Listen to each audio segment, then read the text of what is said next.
모든 순간이 꼭 봉오리인 것을. 정현종. 나는 가끔 후회한다. 그때 그 일이 노다지였을지도 모르는데, 그때 그 사람이, 그때 그 물건이 노다지였을지도 모르는데, 더 열심히 파고들고, 더 열심히 말을 걸고, 더 열심히 귀 기울이고, 더 열심히 사랑할 걸. 밤 벙어리처럼, 귀머거리처럼 보내지는 않았는가, 우두커니처럼. 더 열심히 그 순간을 사랑할 것을, 모든 순간이 다 꽃봉오리인 것을, 내 열심에 따라 피어날 꽃봉오리인 것을. 2012년 7월 5일 이경화 학생이 추천해준 시입니다. 안녕하세요. 재밌는 정치, 즐거운 봄, 정치의 지도를 그리죠. 수능한성 정치를 맡은 박보유입니다. 정말 맞네요. 정말 맞아요. 내 열심에 따라, 내가 얼마나 열심히 하느냐에 따라 피어날 꽃봉오리들을 우리가 안고 살고 있잖아요. 지금 이 강의를 듣고 있는 학생들은, 모든 걸 다 체념하고 있는 학생들은 아닐 거라고 생각이 들어요. 이제 다 늦었는데 뭘, 지금 해봤자 뭐 해. 이런 학생들은 아마 이 강의도 듣고 있지 않겠죠. 그런데 이 강의 다 끝내고 또는 어느 순간에 혹시라도 지금 시험 한 달 남았는데, 혹은 지금 시험 뭐 2달 남았는데, 며칠 남았는데 지금 해서 뭐해? 라고 혹시 체념하는 학생들이 있다면 지금 이 시를 꼭 떠올리셨으면 좋겠어요. 나중에 내가 얼마나 열심히 하느냐에 따라서 피어날 수 있는 꽃봉오리였다라는 걸 말이죠. 여러분, 그리고 여러분 인생에서 지금 마지막 어떤 테스트를 보는 게 아니에요, 여러분. 수능 시험은 여러분 인생에서 어찌 보면 첫 테스트입니다. 마지막인 것처럼 체념해버리시고 또 포기해버리시고 그러지 않으셨으면 좋겠습니다. 참 좋은 시네요. 그래서 읽어드렸고요. 이번 시간은 여러분 13번째 주제, 입법과정과 입법부로 넘어옵니다. 물론 지난 시간에 국민의 의무, 제한, 여기 부분 조금 남겨둔 부분이 있어서 2문제 문제 풀이하고, 그리고 입법과정과 입법부로 올 거고요. 오늘 이 시간 테마 13의 문제를 찜해준 학생들을 먼저 소개하겠습니다. 나와라 찜꽁!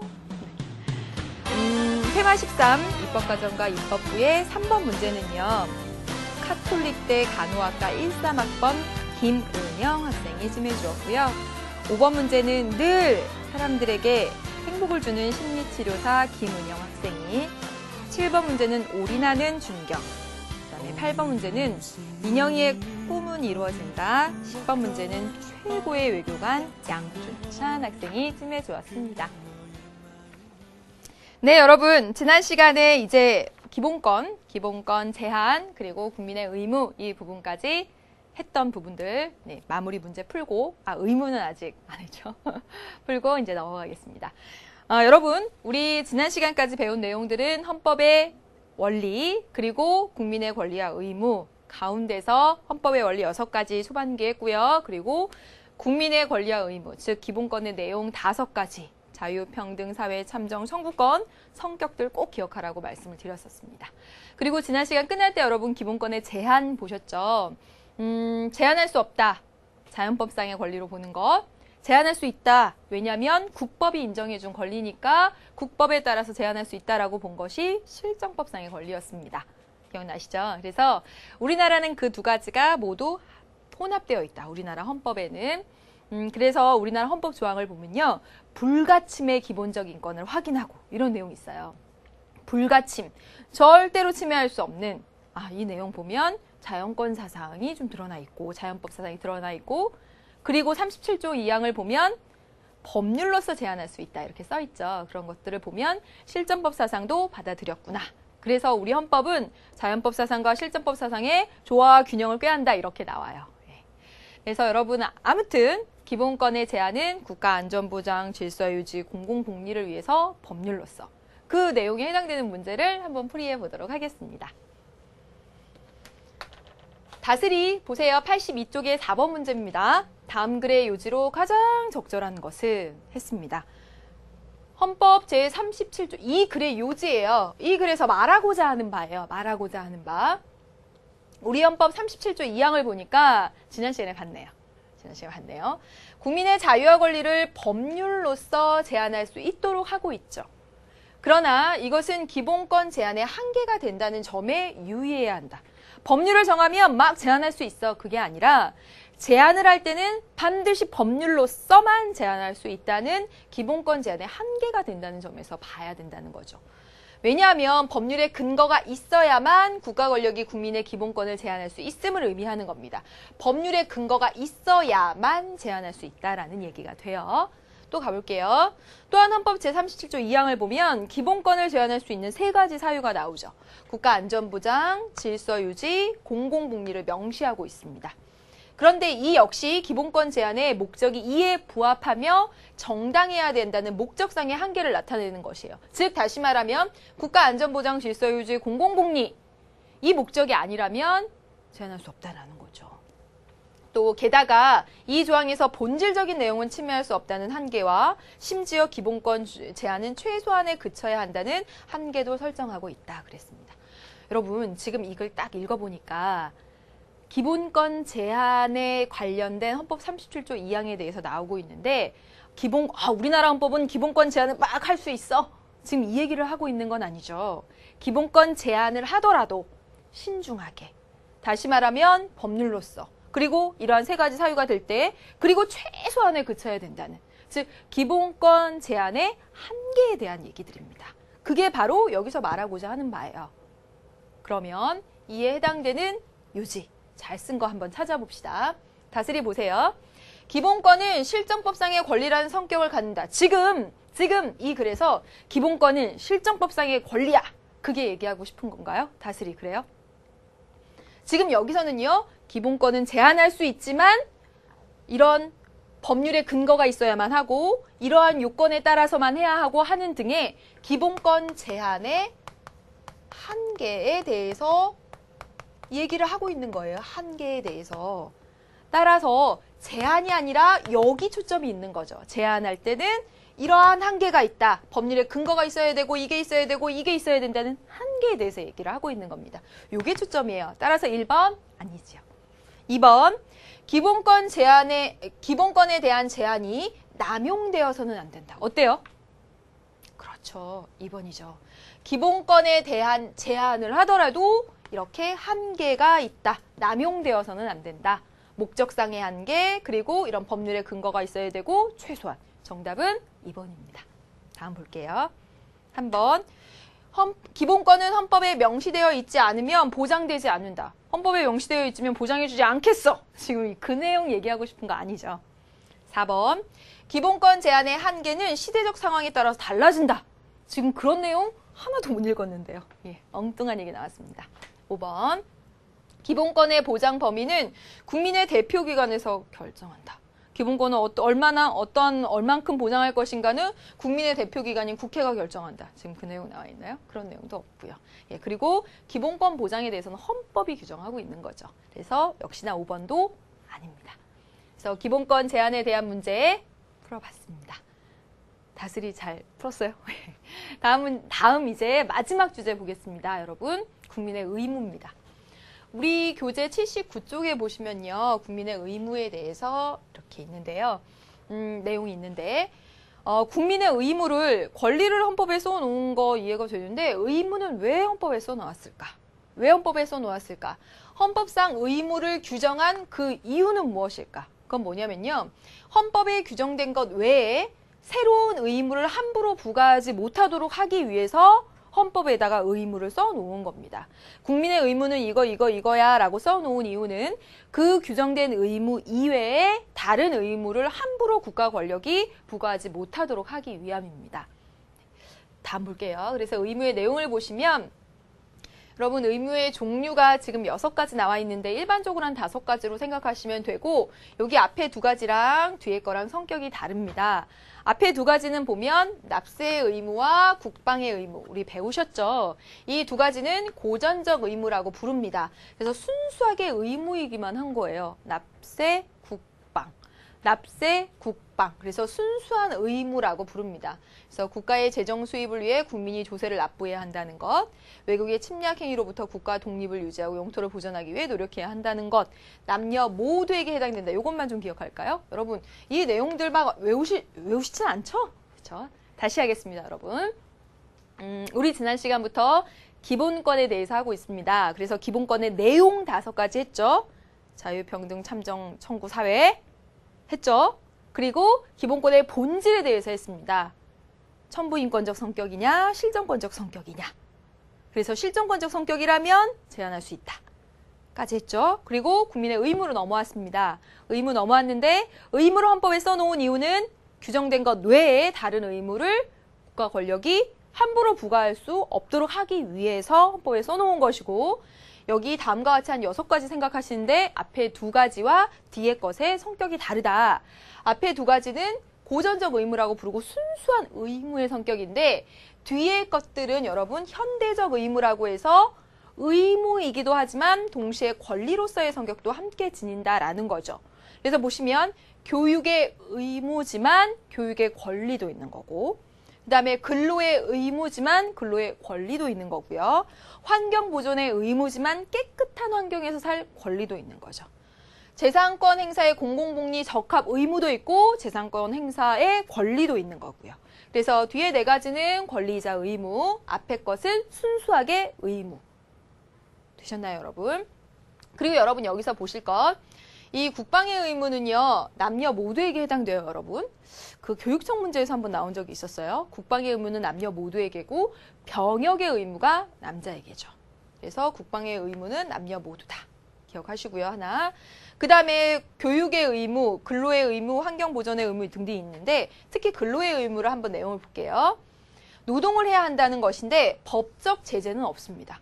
근로를 안 한다고 해서 이렇게 잡아와서 법적으로 제재하지는 않는다는 거죠. 그래서 성격이 좀 다릅니다. 교육이나 환경 보전이나 뭐 이런 것과 달리 이 근로의 의무를 이행하지 않는다고 해서 법적 제재를 가하는 것은 아니다. 어떤 도덕적인 성격이다. 이렇게 기억을 하시면 되겠습니다. 그러면 우리 관련된 문제 풀어보고 이 부분을 모두 이제 끝내도록 하겠습니다. 보시죠. 오전 5시 24분 영연. 가다에 들어갈 우리 헌법상 의무 이렇게 나왔네요. 국가의 존립을 위해 필요한 고전적 의무인가? 영연? 예, 그랬습니다. 가에 뭐 들어갈까요? 그렇죠. 국방이나 납세에 들어가겠죠. 그러면 가는 국방 납세에 들어간 거 찾아보면 4번, 5번 지워지네요. 교육이나 근로라고 했으니까. 틀렸고 1, 2, 3번 중에 하나 되겠습니다. 여기 다 지워갈게요. 그리고 가보겠습니다. 아니래요. 고전적 의무. 그러면 교육, 근로, 환경, 그리고 뭐 재산권 행사의 공공복리 적합 의무도 우리 교재에 나와 있고요. 그랬더니 지키지 않으면 법적 제재가 가해지는 의무인가요? 그랬더니 법적 제재가 가해지는, 아니요. 그랬습니다. 지키지 않아도 법적 제재가 가해지지 않는 도덕적 성격의 그 의무는 다에 들어갈 것, 근로의 의무였죠. 그러면 다는 근로겠네요. 그러면 여기 2개 근로했네요. 이거는 지워버리고. 이것도 여기 맞고요. 그렇다면 나에 들어갈 거 한번 찾아보겠습니다. 여기 예 그랬습니다.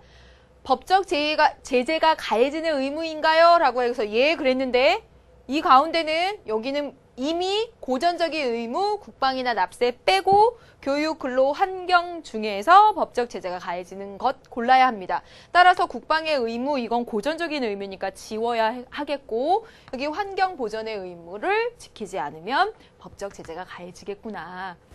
그래서 정답 3번 이렇게 고르시면 되겠네요. 영연이 잘 골랐나요? 네.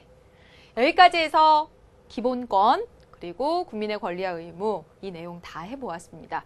여러분 잘 정리하시고요. 이제 여러분이 기다리고 고대하시던 통치기구 첫 번째 입법부로 넘어옵니다. 보여주시죠. 여러분 지금 입법부 국회에서 여러분이 공부하실 거 크게 3가지입니다. 크게 3가지인데 국회의 권한 하나, 그리고 조직과 운영, 그리고 의회주의 위기 이렇게 3가지입니다. 다시요. 국회의 권한 하나, 그리고 어떻게 조직되어 있고 어떻게 운영하는지 하나, 그리고 의회주의 위기입니다. 여러분 이 가운데서 입법과정과 입법권한 여기 그리고 의회주의의 위기 원인과 대책하는 이 부분들은 단독으로 출제하기 좋아하는 그런 주제들입니다. 그래서 포인트라고 이렇게 P 표시가 되어 있고요. 물론 전체적으로 국회 부분은 다 정말 진짜 중요한 부분들이 돼서 막 P 포인트 이렇게 되어 있는데 다시 한번 뼈대를 이제 세우겠습니다, 여러분. 국회 들어왔어요. 3단원, 3단원 우리나라의 민주정치에서 여러분 통치기구를 들어온 겁니다. 국가기관 들어왔는데 그중에서 국회로 들어왔습니다. 그래서 여러분 국회의 권한 4가지, 그리고 국회의 조직 어떻게 되어 있는지, 그리고 어떻게 회의가 운영되는지 그거 보고, 그리고 의회주의 위기입니다. 국회의 권한에서 가장 중요한 건 우리 국회를 입법부라고 부르잖아요. 즉 입법 권한이 가장 중요한 권한이 되기 때문에, 그래서 입법 권한, 입법 과정 완벽하게 지금 이해하시고요. 시험 전엔 암기, 완벽하게 암기하셔야 되겠고요. 국회의 권한, 국민의 대표기관이니까 재정에 관한 권한 여기서 가지고 있고요. 국정 통제 권한, 잘하고 있는지, 나라 정치 잘하고 있는지 감시하고 통제하는 권한, 국민의 대표기관이니까 가지고 있고요. 그리고 국가기관 구성 권한을 가지고 있습니다. 4가지예요. 4가지. 다시 한번 해볼까요, 여러분? 입법 권한. 국민의 대표기관이니까 돈 어떻게 쓰는지 예산안 짜고 이럴 때 허락해줘야죠. 예, 여기에 허락이 필요하죠. 재정에 관한 권한, 그리고 나라 정치 잘하는지 국정 감시 통제 권한, 국가기관 구성 권한. 이렇게요. 그 다음에 국회의 조직, 어떻게 조직되어 있는지 보니까 본회의, 상임위원회, 교섭단체. 여러분 많이 들어보셨죠? 그리고 이건 기본입니다, 여러분. 문제 풀면서 이건 확인할게요. 그리고 회의는 정기회와 정기국회와 임시국회가 열립니다. 그 내용도 여러분 살펴볼 거고요. 역시나 암기가 필요합니다. 그리고 의사 진행 원칙 4가지 나와 있습니다. 뭐 회기 계속의 원칙, 일사부재의 원칙 하는 것들도 완벽하게 이해한 후에 역시 암기입니다. 그리고 의회주의 위기, 이렇게입니다. 되셨죠? 표대 잡았습니다. 마인드맵을 그렸어요. 머릿속에 정치의 지도를 그려가고 있습니다. 이제 하나씩 차례대로 보도록 하겠습니다. 뭐부터? 국회의 권한부터 몇 가지? 4가지 볼게요. 엄청 커진 것 같아요. 빔이. 제가 작아진 건가요? 첫 번째, 입법 권한입니다. 입법 권한. 그래서 법을 만드는 권한을 가지고 있어서 입법부라고 부르는데, 여러분 보시면 법률을 제정하거나 개정하는 권한이 있고요. 그래서 법률 제정, 개정 과정은 다시 이제 볼 겁니다. 이 과정을 볼 거예요. 또 보시면 헌법 개정입니다. 그럼 물어보더라고요. 헌법 제정은 안 하나요? 예, 헌법은요 이미 제정되어 있고 이제 바꾸기만 해요. 자주 바뀌면 또 좋은 거 아니에요. 근데 요즘은 헌법 개정한다라는 논의가 계속 나오고 있죠. 네. 우리나라 대통령의 임기는 5년이다. 한 번밖에 할 수 없다. 어디 써 있어요? 헌법에. 그런데 대통령의 임기를 4년으로 줄이고 2번 하는 방안으로 해보자. 이런 얘기가 나오고 있습니다. 그러면 그렇게 바꾸려면 헌법을 개정해야 되는 거죠. 개정. 그래서 이런 헌법 개정안 제출 그리고 의결 권한이 국회한테 있어요. 그리고 또 하나, 조약의 체결 비준 동의권을 국회가 가지고 있는데, 이 조약 체결 비준 동의권이 왜 입법 권한에 속하냐면, 이 조약이 체결 비준 되면요. 그러면 국내 법률의 효력을 가지거든요. 그러니까 이 체결 비준할 때 동의권을 행사하는 거 입법 권한에 들어갑니다. 이게 3가지 크게. 다시 여러분, 국회 권한 전체 4가지. 그 가운데 입법 권한, 그래서 입법 권한의 법률 제정 개정, 헌법 개정, 그리고 조약 체결 비준 동의권. 되셨죠? 그 다음에 이제 2번째, 나라 정치 잘하고 있는지 아닌지 통제하고 감시하는 권한 가지고 있습니다. 크게 여러분 몇 가지로 이렇게 나눠봤어요. 여기 2개 짝꿍이고요. 그리고 이거 여기 하나, 여기 하나, 여기 2개 짝꿍이고 이렇게 살펴보겠습니다. 그래서 나라 정치 잘하고 있는지 감시하고 조사하는 권한, 이거 조사권. 그런데 국정감사랑 국정조사랑 여러분 좀 다릅니다. 되게 헷갈리죠, 여러분. 외우셔야 합니다. 예, 국정감사, 국정조사는 어떤 차이가 있냐면, 국정감사는요, 나라 정치 전반에 대해서 1년에 한 번씩 꼭 해요. 이건 국회가 하는 일 가운데 하나입니다. 그래서 나라 정치 전반에 대해서 EBS도 불러서 잘했는지, 1년 동안 잘했는지, 문화, 체육, 관광, 되게 길어요. 어쨌든 거기 위원회에서, 상임위원회에서 불러서 EBS도 부르고 KBS도 불러서 잘했는지 안 하는지 이렇게 물어봅니다. EBS랑 여기만 부르는 것이 아니라 행정안전자치부도 부르고요. 다 부릅니다. 국정 전반에 대해서. 1년에 한 번씩 이렇게 나라 정치 전반에 대해서 국회의원들이 예, 상임위원회별로 해서 이렇게 불러서 이렇게 감사를 합니다. 그래서 정기 국회 기간 동안의 나라 정치 전반에 대해서. 국정조사는요, 특정한 사안이 있을 때. 그래서 선생님이 얼마 전에 뉴스 보니까 여야 합의로 민간인 사찰에 대해서 국정조사를 하기로 했다. 이런 신문 기사를 본 적이 있거든요. 민간인 사찰하는 그런 특정 사안에 대해서 국회 제적의원 4분의 1의 요구가 있었을 때 조사를 하는 겁니다. 국정조사는 특정 사안이고요. 국정감사는 전반적인 거에 대해서 1년에 한 번씩 하는 겁니다. 그래서 차이가 있죠. 그 다음에 두 번째. 이게 바로 나라 정치를 잘하는지 감시하고 통제하는 권한에 들어간다고 할 수 있겠죠. 또 보세요. 동의 승인권입니다.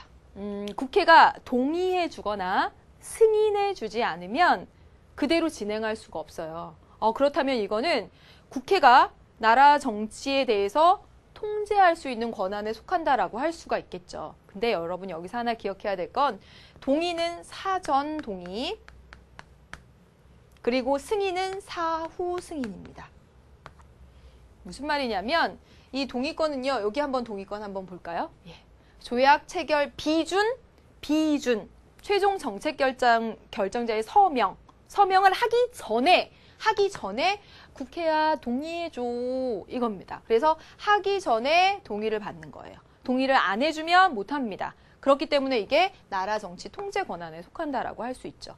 사후 승인도 있어요. 아주 긴급한 사안은 정부가 먼저 시행을 하고 나중에 먼저 시행을 하고 난 다음에 국회야 이렇게 시행을 했는데 승인해줘 이렇게 한다는 거죠. 그래서 사전 동의, 사후 승인 이런 권한들도 나라 정치 통제 권한에 속합니다. 사전 동의, 사후 승인 기억하세요. 또 국무총리, 국무위원들의 출석 요구를 해요. 여기 국회에 좀 나와보시오. 출석 요구해서 질문을 막 합니다. 나라 정치 잘하고 있는지 못하는지 한번 따져보겠다는 거잖아요. 그러니까 국정 통제 권한에 속합니다. 그 다음에 여러분 해임을 건의할 수 있고요. 그 장관 해임을 건의할 수가 있고요. 탄핵 소추를 의결할 수가 있습니다. 학생들이 물어봐요. 해임 건의랑 탄핵 소추 의결이 어떻게 다른지 물어봐요. 여러분 해임 건의는요. 어떤 정치적 책임을 묻는 거예요. 그리고 이 탄핵 소추는 법적 책임을 묻는 겁니다. 이런 설명이 이해가 되실지 모르겠지만 예를 들어서 우리 담임 선생님이 참 못 가르쳐요. 못 가르쳐서 우리 담임 선생님 해임해 주세요. 못 가르쳐요. 이거는 바로 이게 정치적 책임이고요. 우리 담임 선생님 돈 봉투 받았어요. 이거는 법적 책임인 겁니다. 이해되시나요, 여러분?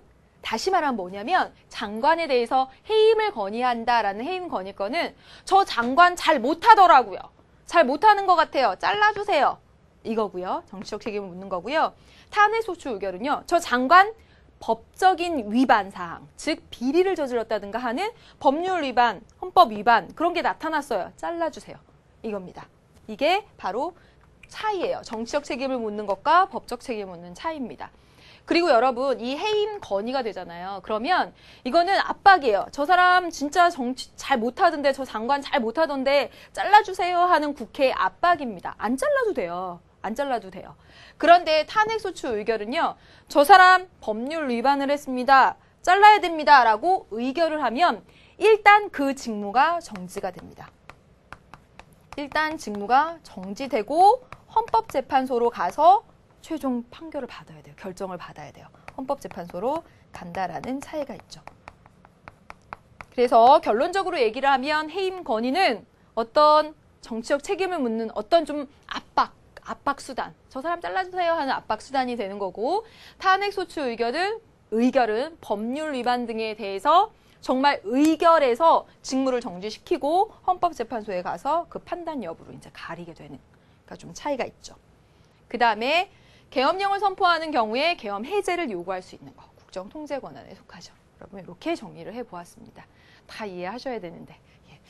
다음 보겠습니다. 그리고 재정 권한. 국민의 대표기관인 국회가 세금의 종목 그리고 세율을 결정하는 권한을 가지고 있고요.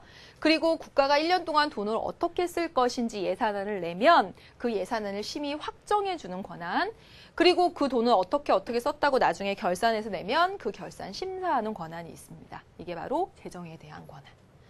그리고 여러분 여기 보세요. 국가기관 구성 권한을 가지고 있다라고 써 있어요. 보니까 국무총리, 감사원장, 대법원장, 대법관, 대법관, 헌법재판소장 임명 동의권을 가지고 있습니다. 이 임명을 누가 하냐면 대통령이 하잖아요. 그런데 국회에서 동의 안 해주면 임명 못합니다. 그러니까 정말 막강한 권한이죠. 임명 동의권. 그 다음에 헌법재판소 재판관 3인 그리고 중앙선거관리위원회 위원 3인 선출권 가지고 있습니다. 여러분 정리를 한번 해볼까요? 예, 정리를 해보겠습니다. 입법에 관한 권한, 그리고 국정통제 권한. 그래서 사전동의, 사후승인, 국정감사, 국정조사, 해임 건의권, 탄핵소추 의결권 등 이렇게 비교해서 살펴보았죠. 그 내용 기억하시고, 그리고 재정에 관한 권한은 어렵지 않죠. 돈 관련된 거니까. 그리고 국가기관 구성 권한도 역시 임명 동의권 그리고 선출권 이렇게 있다. 여기까지 정리를 했습니다. 관련된 문제를 두 문제 풀어보고 입법 권한은 또 따로 볼게요, 여러분. 네, 보겠습니다. 우리 교재 90페이지 90쪽의 3번 문제를 볼게요. 은영이 문제입니다. 은영이 잘 보세요. 다음 기사 내용과 관련이 있는 국회의 권한 이랬습니다. 국회의 권한 했으니까 몇 가지 생각해라? 네 가지. 네 가지 먼저 생각하세요. 입법, 또 국정감시 통제, 재정, 국가기관 구성 권한. 네 가지 가운데 하나겠구나 생각하고 봅니다. 국회는 정부 및 정부 투자기관 등을 대상으로 업무 진행 상황을 점검하고 각종 현안에 대해서 질문했다. 그럼 어떤 권한인 것 같아요? 국회가 정부 및 정부 투자기관 등을 대상으로 업무 진행 지금 어떻게 하고 있습니까? 각종 현안들을 어떻게 진행하고 있습니까? 질문했대요. 국정감시 통제 권한이죠. 그 가운데 구체적으로 어떤 건지 더 가보겠습니다. 올해의 마지막 점검 대상은 어떤 부였다 그랬습니다. 올해의 마지막 점검 대상은 이랬어요. 그러면 올해도 하고 작년에도 했고 내년에도 할 거구나. 정기적으로 정부 및 정부 투자기관 애들 불러다가 국정 전반에 대해서 물어보는 거구나. 뭐죠? 은영 이거 뭐죠? 국정감사죠. 국정감사입니다. 그래서 더 읽어볼게요. 여러 가지 쟁점들이 다루어졌지만 온라인 게임 셧다운제 시행 문제 및 이 셧다운제 왜 밑줄 갔을까요? 예, 셧다운제 선생님이 찾아봤는데 이거 바로 알았어야 되는데 16살 이하 청소년들은 밤 심야에 게임 할 수 없도록 하는 그런 거라고 그러더라고요. 예. 그런 것 및 아니면 대중가요에 대한 과도한 심의 문제 등이 특히 관심을 끌었고요. 그러나 구체적인 진행 과정에서는 관련 문제를 제기하고 점검하는 국회의원들, 그리고 또 구체적인 상황을 보고하고 해명해야 할 장관 및 실무자들, 딱 보니까 여기 나왔죠. 이게 바로 국정감사입니다. 국정감사는 국회의원들이 해당 그런 정부 기관 등을 대상으로 이렇게 질문하고 잘하고 있는지 점검하고 국정통제 권한 중에 하나가 되는 거죠. 예, 이렇게 했다라는 거 보니까 국정감사 맞구나 더 확인이 됩니다. 더 가볼게요. 하지만 뚜렷한 성과를 보여주지 못하여 제도 개선에 대한 일부 시민단체의 주장을 다시 상기하게 만들었다. 예, 됐네요. 이건 필요 없는 사실 지금 선지고요. 제시문의 내용이고요. 보겠습니다. 기억부터. 국정, 감시 및 통제를 위한 권한의 하나다. 은영이 맞아요? 맞죠. 그렇죠. 국정, 감시, 통제 권한의 국정감사, 국정조사, 승인, 동의, 해임 건의, 탄핵소추 의결. 그렇죠? 맞네요. 내용 보겠습니다. 특정 사안이 발생할 경우에 정기적으로가 아니라 부정기적으로. 특정 사안에 대해서 부정기적으로. 이거 뭐죠? 이건 바로 국정조사죠.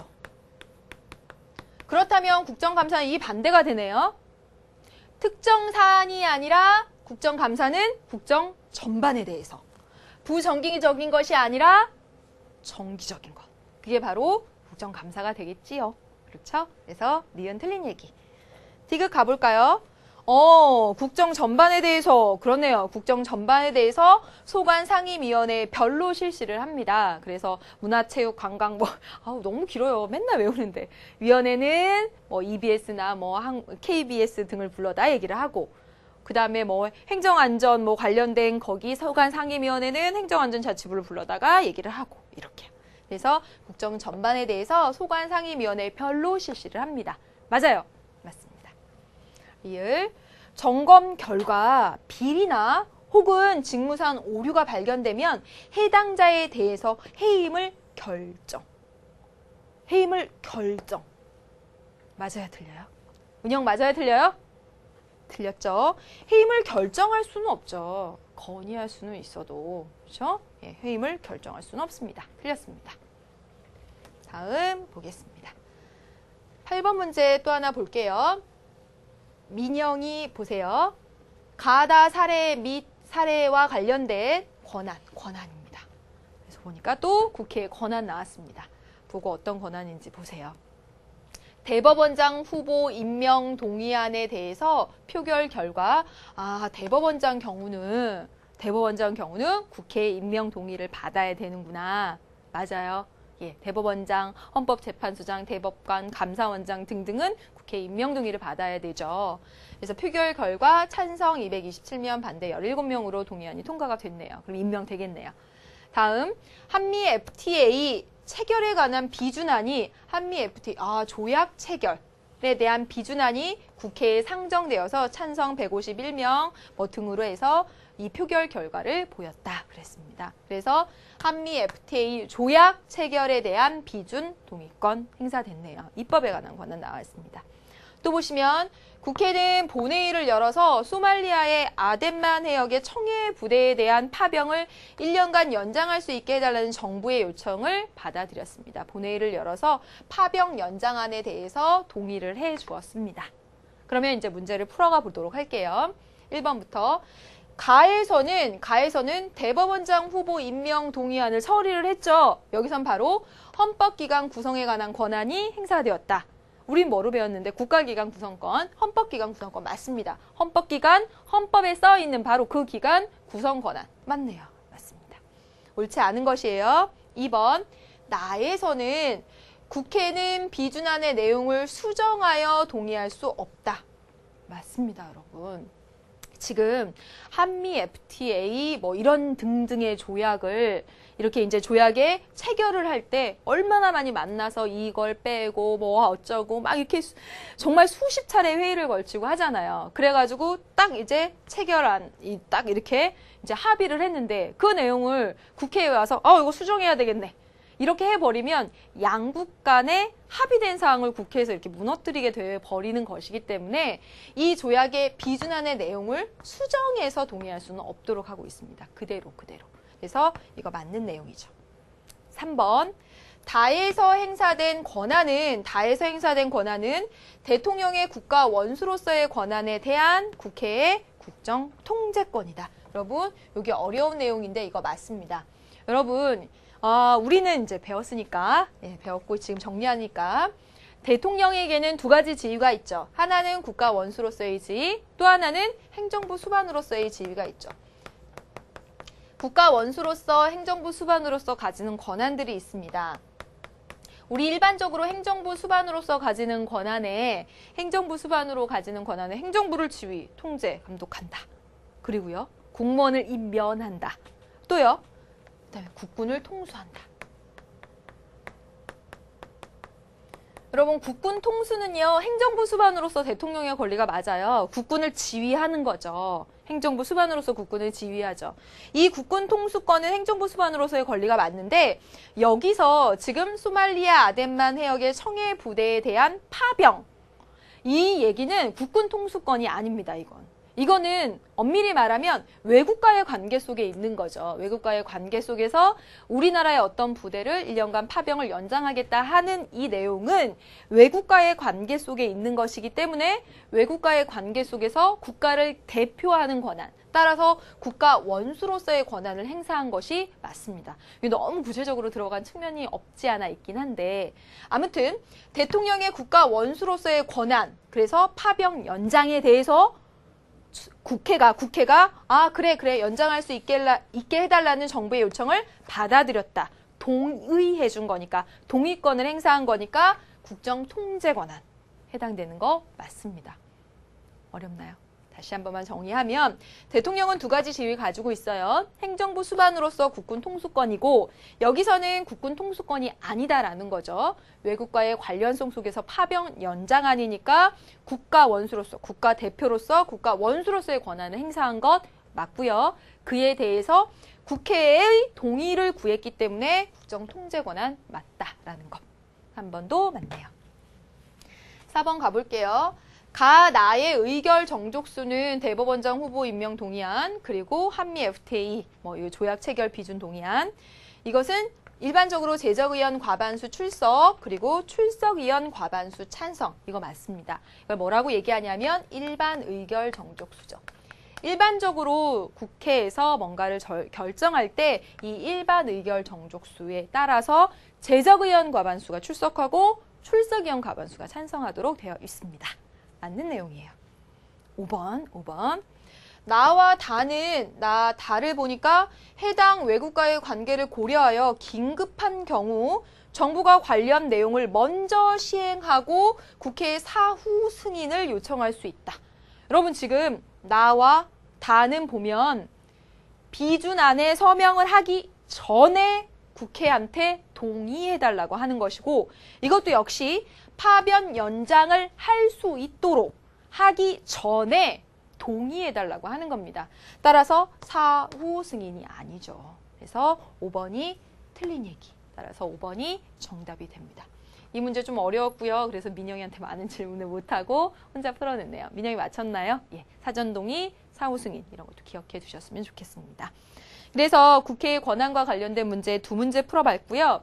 이제 국회의 권한 가운데 가장 시험에서 단독으로 많이 출제되는 입법 과정에 대해서 우리 교재에 나와 있는 내용으로 정리를 하고 또 문제를 볼게요.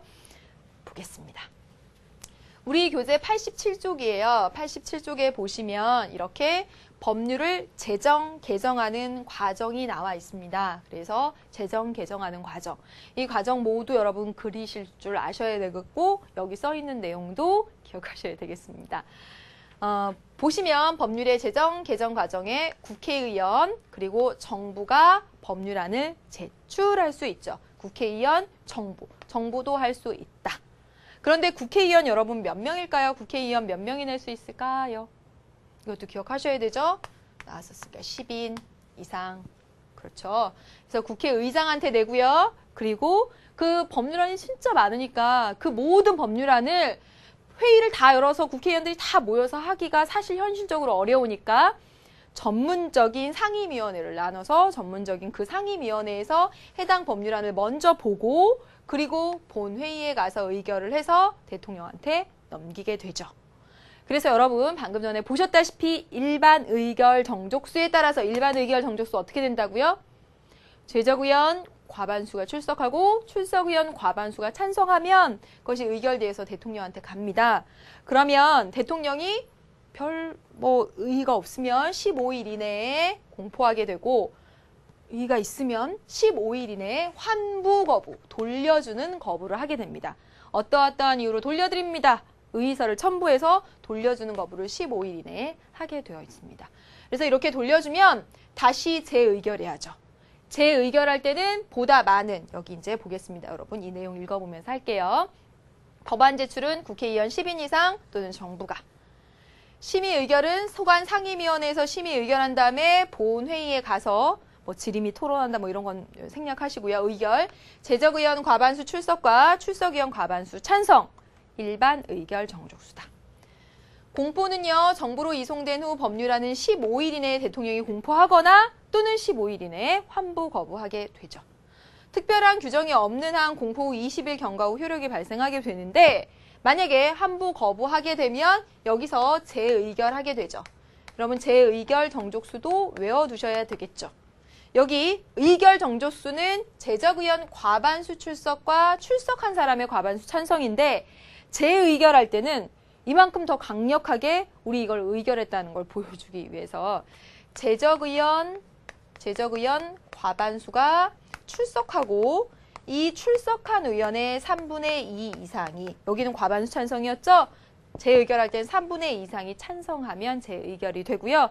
이 재의결된 사항에 대해서는 거부권 행사할 수 없습니다. 되셨나요? 예. 여기서 하나만 더. 국회의장이 이 상임위원회에 계속 계류하고 있고 여기로 진행이 안 되는 그런 법률안에 대해서 직권 상정할 수가 있죠. 이렇게. 상임위원회를 건너뛰고 본회의로 바로 붙이는 경우가 있고요. 이때는 여야 간에 아주 극심한 대립이 있거나 그런 때입니다. 그래서 여기까지 봤습니다. 다음 볼게요. 하나 더.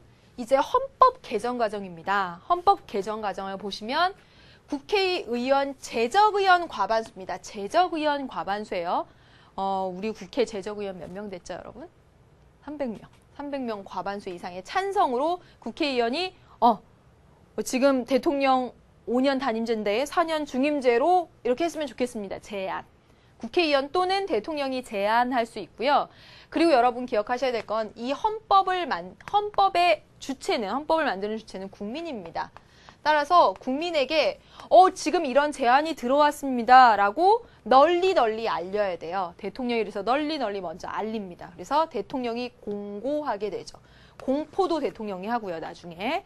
그래서 지금 보시면 헌법 개정안을 제출할 수 있는 건 대통령 또는 국회 제적의원 과반수의 찬성으로 제안할 수 있다. 과반수의 찬성. 이것도 기억하셔야 되겠습니다. 그래서 대통령이 20일 이상 널리 알립니다. 왜요? 다시요. 헌법을 만드는 주체는 국민이니까 이런 제안이 들어왔다고 널리 국민에게 알려야 합니다. 20일 이상 공고하게 되어 있습니다. 그리고 공고한 다음에 60일 이내에 국회 제적의원 3분의 2 이상의 찬성으로 의결하게 되죠. 여러분 다시 기억하겠습니다. 여러분 일반적으로 국회에서 뭔가 결정할 때는 일반 의결 정족수에 따라서 제적의원 과반수의 출석한 의원 과반수의 찬성으로 일반적인 건 결정이 돼요. 그런데 특별한 사항들, 재의결할 때, 방금 전에 보셨죠? 재의결할 때 제적의원 과반수의 출석한 의원 3분의 2 이상의 찬성이라든가 여기서처럼 이럴 때는 여기요. 이럴 때는 헌법 개정안에 대해서 국회에서 먼저 의결할 때 제적 3분의 2의 찬성입니다. 그래서 대통령이 널리 알리고 국회에서 이렇게 의결된 다음에 이제 국민에게 물어보는 거예요. 국민에게. 그래서 보시면 넘겨주시죠. 국회에서 의결된 후 30일 이내에 국민투표를 거치게 되는데 국회의원 선거권자 과반수가 투표에 참여해야 하고요. 투표율이 50% 이상이 되어야 되겠네요. 그러면 그리고 투표자 과반수가 찬성했을 때 이게 이제 헌법으로 확정이 되는 겁니다. 그리고 대통령이 즉시 공포하게 되는 거죠. 여러분 여기서 하나 기억할 것. 헌법의 주체는 국민이다. 그래서 국민에게 알리는 과정 그리고 국민 투표를 거친다. 그리고 여기 보시면 제적의원 3분의 2 이상 이런 특별 의결 정족수는 좀 기억을 해 주셔야 되겠습니다.